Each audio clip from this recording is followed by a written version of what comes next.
हम लागता रह हैप्पी भैया हमार हमनी के डिजिटल माफिया इसको बोलते हैं हम लोग।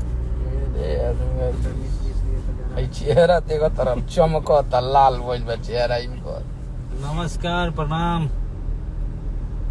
आ रहे हैं भैया आपके पास समर भैया नमस्ते। काल चुहे मोर पलानी बोला जी पहले कल सुबह में अन्नपूर्णा फिल्म से बहुत तगड़ा गाना एगो रिलीज होता जौना के टीजर आप लोग के बीच में आइल बा और वो टीजर के आप लोग बहुत प्यार देतनी और टीजर से ही अंदाजा लाग गइल कि गाना कौना रूप में मोड़ दी। तो ज्यादा कुछ नहीं है कहेगे, जितना भी हमारे भैया के चाहे वाला लोग बने काल धूर कबार देवे के बाद नीचे से लेके ऊपर तक हर हर महादेव हो जाओ।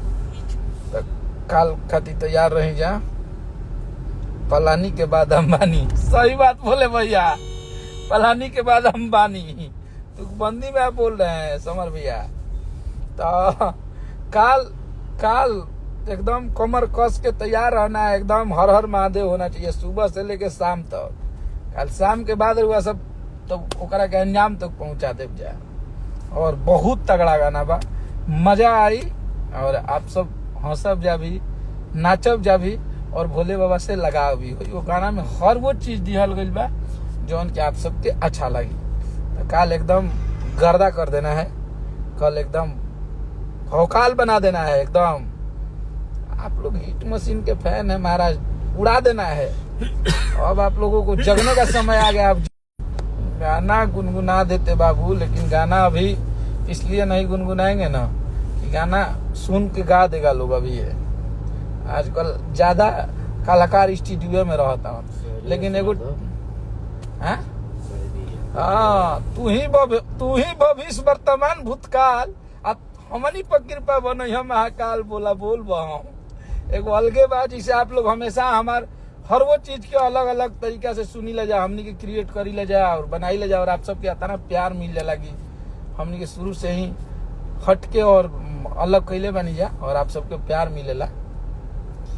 तो बहुत मजा आई आप सबके और टीजर के इतना प्यार मिला था बाप रे बाप, धूर कर दिले बनी जरूर सब एकदम। तकाल एकदम 6:15 में एकदम जाग जाए के बा और जग के एकदम बारूद बना देना है गाने को।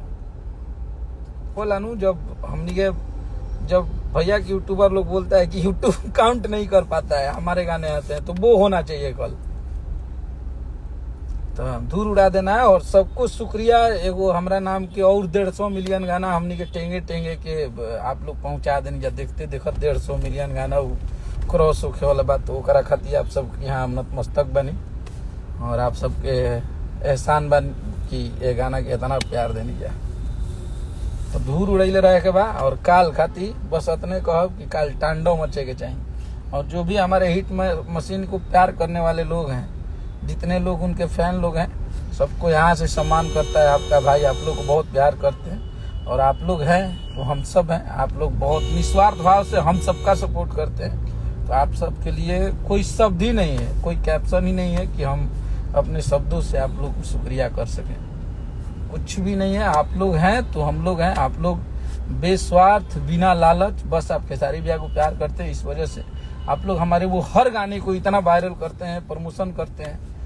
ये रुपया से थोड़े हमारे भाई की नहीं हम सब। तो बस कल जितने भी हमारे हिट मशीन के चाहने वाले लोग हैं, सब लोग कल धूर उड़ा दीजिए। और बहुत जल्द आप सब के लिए एक बहुत बड़ा हम लोग इवेंट करने जा रहे हैं। जो भी भैया के यूट्यूबर हैं, जो भी भैया के कट्टर फैन हैं, हम सब लोग एक जगह मिलेंगे और उस दिन एक इवेंट कराएंगे हम लोग और आप सबसे मिलेंगे उस दिन और बहुत सारा मस्ती करेंगे हम लोग।